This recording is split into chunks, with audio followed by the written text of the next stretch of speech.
Hello everyone. आज हम chapter nutrition in plants का पार्ट नंबर 3 लेकर आए हैं। तो चलिए स्टार्ट करते हैं। 1.4 सेप्रोट्रॉफ्स। सेप्रोट्रॉफ्स क्या होते हैं वो हम इस पैराग्राफ में पढ़ने वाले हैं। Basically saprotrophs depend on decaying matter. Decaying matter पर सेप्रोट्रॉफ्स डिपेंड करते हैं। You might have seen packets of mushroom sold in a vegetable market. You may have also seen fluffy umbrella-like patches growing on rotting wood during the rainy season. आप लोगों ने market में जो mushroom के packet होते हैं वो बिकते हुए देखे होंगे। सिमिलरली जब रेनी सीजन आता है तो उसमें जो लकड़ी हमारी रोट कर जाती है, मतलब गल जाती है, रोटिंग वुड के ऊपर अम्ब्रेला जैसी कुछ स्ट्रक्चर्स को ग्रो होते हुए देखा होगा। वो स्ट्रक्चर्स क्या होते हैं? वो स्ट्रक्चर्स हमारे मशरूम होते हैं। यहाँ पर डायग्राम भी बनाया गया है, पिक्चर दी गई है। These are the mushroom, these are umbrella like structure and this is a packet of mushroom. Bujo wants to know how these organisms acquire nutrient. They do not have mouth like animals do. They are not green plant as they lack chlorophyll and cannot make food by photosynthesis. बूझो ये जानना चाहता है कि ये organism अपने nutrients को कहाँ से एक्वायर करते हैं, कैसे एक्वायर करते हैं। इनके पास तो एनिमल्स की तरह माउथ भी नहीं है। ये जो प्लांट्स है ये ग्रीन प्लांट्स नहीं है। क्यों नहीं है ग्रीन प्लांट? क्योंकि इनमें क्या नहीं होता, क्लोरोफिल नहीं होता, और ये फोटोसिंथेसिस से भी अपना फूड नहीं बना पाते। तो आखिर अपना ये न्यूट्रिशन कैसे कर पाते हैं? Activity 1.2। Take a piece of bread and moisture it with water. Leave it in a moist warm place for 2 to 3 days or until fluffy patches appear on them. देखिए इस एक्टिविटी में हमें करना क्या है, एक पीस ले लेना है ब्रेड का। पीस ऑफ ब्रेड हमने ले लिया, उसको मॉइस्चर कर दिया, पानी इस पर छिड़क दिया, इसको मॉइस्ट और वार्म प्लेस पर रख दिया, मतलब जहाँ पर पानी ज़्यादा है ऐसी जगह पे रख दिया, गर्मी ज़्यादा है उस स्थान पर हमने इसको 2-3 दिन के लिए रख दिया है। तब तक रखे रहने देना है जब तक इस पर फ्लफी पैचेस नहीं आ जाते हैं। जैसे ग्रीन ग्रीन स्ट्रक्चर्स हो जाते हैं ना, जैसे फफूंदी लग जाती है, जैसे रोटी पे लगती है, ब्रेड पे लग जाती है, वैसे वैसे इस पर लगनी चाहिए। These patches may be white, green, brown or of any other color. ये पैचेस किसी भी कलर का हो सकता है, वाइट का, ग्रीन का, ब्राउन का, या कोई भी कलर हो सकता है। Observe the patches under a microscope और ए मैग्नीफाइंग ग्लास। इन पैचेस को आप माइक्रोस्कोप के अंडर देखिए या फिर किसी मैग्नीफाइंग ग्लास के अंडर आप इनको ऑब्जर्व कर सकते हो।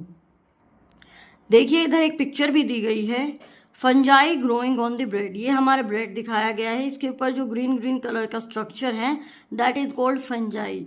ठीक है, इसको यहाँ पर जूम करके दिखाया गया है, ये जूम इन करके यहाँ पे फंजाई दिखाई गई है। Write down your observation in your notebook. Most probably you will see cotton-like threads spread on the piece of bread. जो ये फंजाई है, अगर हम इसको माइक्रोस्कोप या अंडर मैग्नीफाइंग ग्लास देखते हैं तो ये कॉटन लाइक थ्रेड दिखता है, मतलब जस्ट लाइक दी थ्रेड ये दिखाई देते हैं मैग्नीफाइंग ग्लास के under. These organisms are called as fungi. इन ऑर्गेनिजम्स को क्या कहा जाता है? फंजाई कहा जाता है। They have a different mode of nutrition. They secrete digestive juices on the dead and decaying matter and convert it into a solution. जो ये ऑर्गेनिज्म हैं, thread like, cotton like thread organisms are called fungi. ये nutrition को पाने के लिए एक different mode use करते हैं। क्या करते हैं ये? किसी भी डेड या डिकेइंग मैटर पर डाइजेस्टिव जूसेस को सिक्रीट करते हैं और उसको एक सॉल्यूशन की फॉर्म में कन्वर्ट कर देते हैं। Then they absorb the nutrients from it, और वहाँ से ये न्यूट्रिएंट्स को एब्जॉर्ब कर लेते हैं।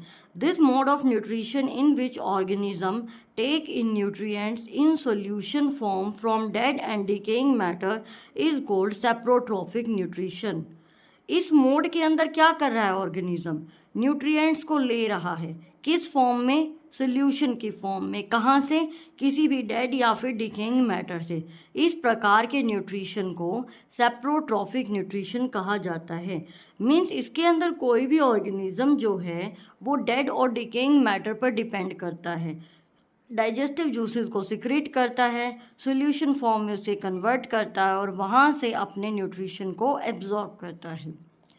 Plant which use saprotrophic mode of nutrition are called as saprotrophs. ऐसे प्लांट्स जो सेप्रोट्रॉफिक मोड ऑफ न्यूट्रिशन को यूज़ करते हैं उन्हें सेप्रोट्रॉफ्स कहा जाता है। Fungi also grow on pickles, leather, cloth and other article that are left in hot and humid weather for long time. Fungi जो है अचार में लग सकती है, पिकल्स में अचार, लेदर चमड़ा, क्लोथ कपड़े में लग सकती है and other article that are left in hot and humid weather. किसी गर्म या ऐसी जगह पे जहाँ पर नमी है, अगर वहाँ पर इन चीज़ों को छोड़ दिया जाए तो इनके ऊपर भी फंजाई लग सकती है। जैसे आप लोगों ने ये ऑब्ज़र्व भी किया होगा कि जब बारिश का सीज़न आता है तो चमड़ा, अचार और कपड़ा हमारा जल्दी ख़राब हो जाता है, उसके ऊपर काई लग जाती है, वो काई फंजाई बोला जाता है उसे। तो ये किस प्रकार का न्यूट्रिशन यूज़ करती है? सेप्रोट्रॉफिक मोड ऑफ न्यूट्रिशन ये यूज़ करती है। Paheli is keen to know whether her beautiful shoes, which she wore on special occasions, were spoiled by fungi during the rainy season. She wants to know how fungi appear suddenly during the rainy season. Rainy season के अंदर अचानक से ऐसा क्या होता है कि ये फंजाई आ जाती है, जूतों को ख़राब कर देती है, पिकल्स को ख़राब कर देती है, क्लॉथ को डैमेज कर देती है। Bujo says once his grandfather told him that his wheat fields were spoiled by a fungus. He wants to know if fungi cause disease also. बूझो ने एक बार बताया था कि जो उनके दादाजी है ना, उन्होंने उनको बताया था कि जो उनके गेहूं के खेत थे वो स्पॉइल हो गए थे फंगस लगने की वजह से। वो ये जानना चाहता है कि क्या फंजाई डिजीज़ भी कॉज करते हैं। जो फंजाई अभी हमने पढ़े जो सेप्रोट्रॉफिक मोड ऑफ न्यूट्रिशन पर डिपेंड करते हैं, क्या वो डिजीज़ भी फैलाते हैं। पहले told him that many fungi like yeast and mushroom are useful. जो यीस्ट है और जो मशरूम है ये दोनों फंजाई के टाइप हैं, फंजाई के एग्जाम्पल्स हैं। But some fungi cause disease in plants, animals and human. Some fungi are also use in medicine. कुछ फंजाई हमारे लिए बेनिफिशियल हैं, कुछ हमारे को डिजीज़ कॉज करते हैं और कुछ मेडिसिन में यूज़ होते हैं, मेडिसिन लाइक पेनिसिलिन। अब यहाँ से क्वेश्चन आता है कि जो फंजाई होती है वो किस वेदर में या किस सीज़न में सबसे ज़्यादा ग्रो करती हैं?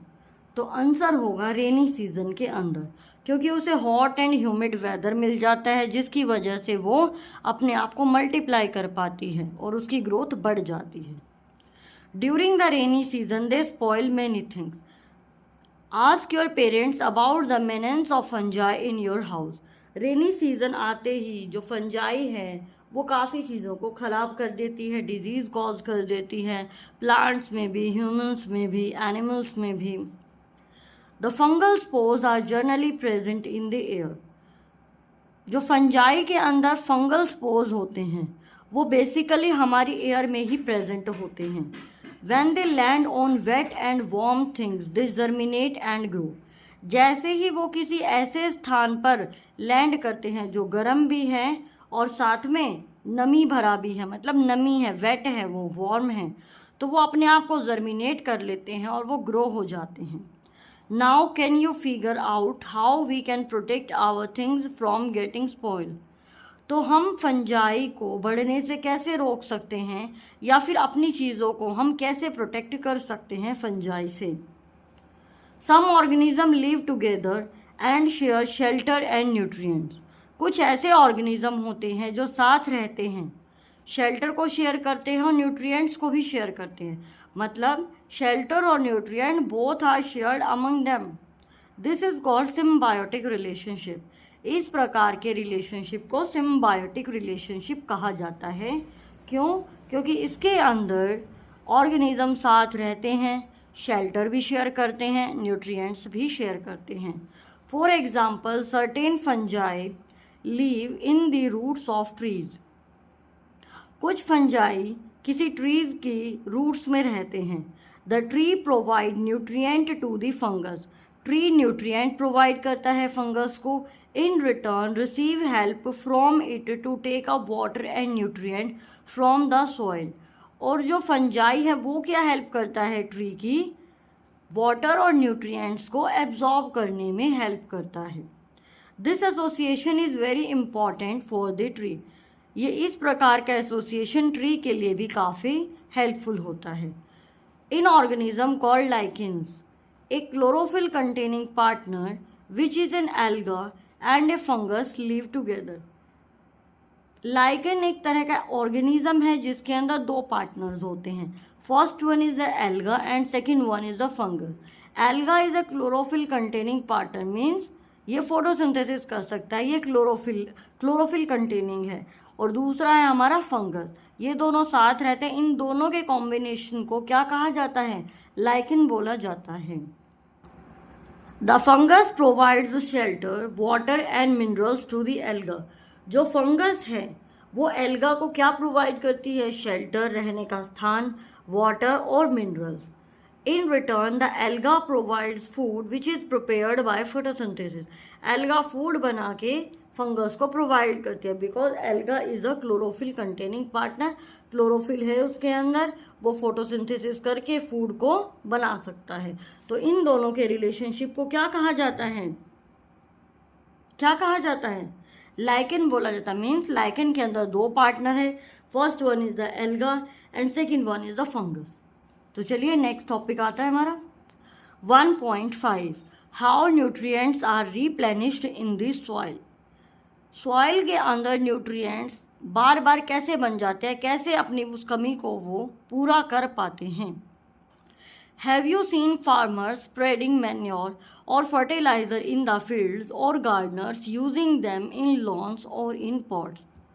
क्या आप लोगों ने कभी फार्मर्स को देखा है जो मैन्योर या फर्टिलाइज़र अपने खेतों में डालते हैं, गार्डन में डालते हैं, लॉन में या किसी पॉट में, गमलों में डालते हैं। Do you know why they added to soil? क्या आप जानते हो ये मैन्योर या फिर फर्टिलाइज़र क्यों दी जा रहे हैं? मैन्योर क्या होता है और फर्टिलाइज़र क्या होता है? मैन्योर होती है हमारी खाद और फर्टिलाइज़र होते हैं जो किसी फैक्ट्री या फिर केमिकली कॉन्स्टिट्यूटेड होते हैं। मैन्योर हम जो है खेत में बना सकते हैं, दीज आर फैक्ट्री मेड। ठीक है, क्यों ऐड होते हैं? ताकि सॉइल के अंदर जिन न्यूट्रिएंट्स की कमी हो गई है उसे पूरा किया जा सके। You learn that the plant absorb mineral nutrients from this soil. हम ये पढ़ चुके हैं कि प्लांट्स एब्जॉर्ब करते हैं मिनरल्स को, न्यूट्रिएंट्स को from the soil. So their amount in the soil keep on declining.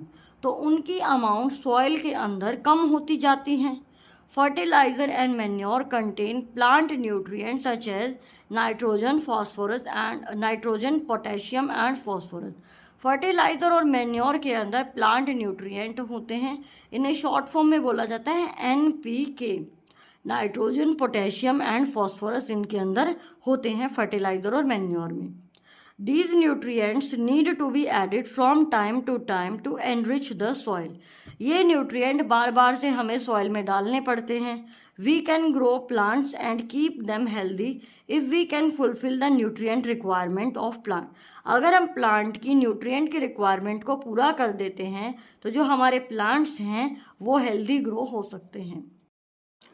Usually crops require a lot of nitrogen to make protein. Crops को बहुत सारा नाइट्रोजन चाहिए होता है प्रोटीन को बनाने के लिए। After the harvest the soil become deficient in nitrogen. Harvesting के बाद सॉइल में नाइट्रोजन की कमी हो जाती है। यू लर्न दैट दो nitrogen gas is available in plenty in the air, plants can not use it in the manner they can use carbon dioxide. हमारे एटमॉस्फेयर में नाइट्रोजन गैस सबसे ज़्यादा अमाउंट में प्रेजेंट है, अराउंड 78%, लेकिन plants इसको as it is use नहीं कर पाते हैं। प्लांट्स को ये सॉल्युबल फॉर्म में चाहिए, उसको सॉल्युबल फॉर्म में कन्वर्ट करने के लिए एक बैक्टीरिया होता है, दैट इज़ राइजोबियम। राइजोबियम इस एटमॉस्फेरिक नाइट्रोजन को ले सकता है और इसे सॉल्युबल फॉर्म में कन्वर्ट करता है, लेकिन राइजोबियम खुद से अपना खाना नहीं बना पाता है, तो ये लेग्यूमिनस प्लांट्स की रूट्स में सर्वाइव करता है। The bacterium called Rhizobium can take atmospheric nitrogen and convert it into a soluble form but rhizobium cannot make its own food, so it lives in the roots of gram, pea, moong, beans and other legume and provide them with nitrogen. तो ये किन के roots में रहता है? ग्राम, P, मूंग या फिर been या अदर जो लेग्यूमिनस प्लांट्स हैं उनकी रूट्स में ये रहता है और उन्हें नाइट्रोजन प्रोवाइड करता है, और वो रूट्स उन्हें जो राइजोबियम है उसको फूड प्रोवाइड करते हैं. Most of the pulses dal are obtained from leguminous plant. In return the plant provide food and shelter to the bacteria. और जो ये प्लांट है ये फूड देता है और शेल्टर देता है बैक्टीरिया को. दे दस हैव सिम्बायोटिक रिलेशनशिप, यानी कि इन दोनों में भी सिम्बायोटिक रिलेशनशिप है. This association is of great significance for the farmer. जो सिम्बायोटिक एसोसिएशन है ये फार्मर्स के लिए काफ़ी हेल्पफुल होता है. They do not need to add nitrogen fertiliser to the soil in which leguminous plants are grown. कोई ऐसा खेत जिसके अंदर लेग्यूमिनस प्लांट्स हमने ग्रो कर दिए हैं तो उसके अंदर हमें मैन्योर या फर्टिलाइज़र डालने की ज़रूरत नहीं होती, क्योंकि लेग्यूमिनस प्लांट्स की रूट्स में राइजोबियम बैक्टीरिया है और वो उनको न्यूट्रिशन प्रोवाइड कर सकता है, नाइट्रोजन प्रोवाइड कर सकता है. In this chapter you learn that most of the plant are autotrophs. बहुत सारे प्लांट ऑटोट्रॉफ्स हैं. Only a few plant adopt other modes of nutrition like parasitic and saprotrophic. कुछ ही फ्यू प्लांट्स हैं जो कि पैरासिटिक मोड पे depend होते हैं या फिर सेप्रोट्रॉफिक मोड को फॉलो करते हैं. They derive nutrition from other organism. दूसरे ऑर्गेनिज्म से ये न्यूट्रिशन डिराइव करते हैं. All animals are categorized as heterotrophs since they depend on plant and other animals for food. जितने भी animals हैं all are heterotroph because they are dependent on the plant, क्योंकि वो अपने भोजन के लिए, अपने फूड के लिए plants पर डिपेंड करते हैं. Can we say that the insectivorous plants are partial heterotroph? क्या हम यहाँ से कह सकते हैं कि इंसेक्टिवोरस जो प्लांट हमने पीचर प्लांट पढ़ा था वो हेट्रोट्रॉफ्स है? बिल्कुल, वो पार्शियल हेट्रोट्रॉफ है बिकॉज वो पार्शियली फोटोसिंथेसिस कर रहा है और बाकी का जो उसके न्यूट्रिशन की कमी है वो उन इंसेक्ट को खा के अपना न्यूट्रिशन की कमी को कंप्लीट कर पा रहा है. तो यहाँ पर हमारा ये चैप्टर कंप्लीट होता है. तो चलिए, थैंक यू.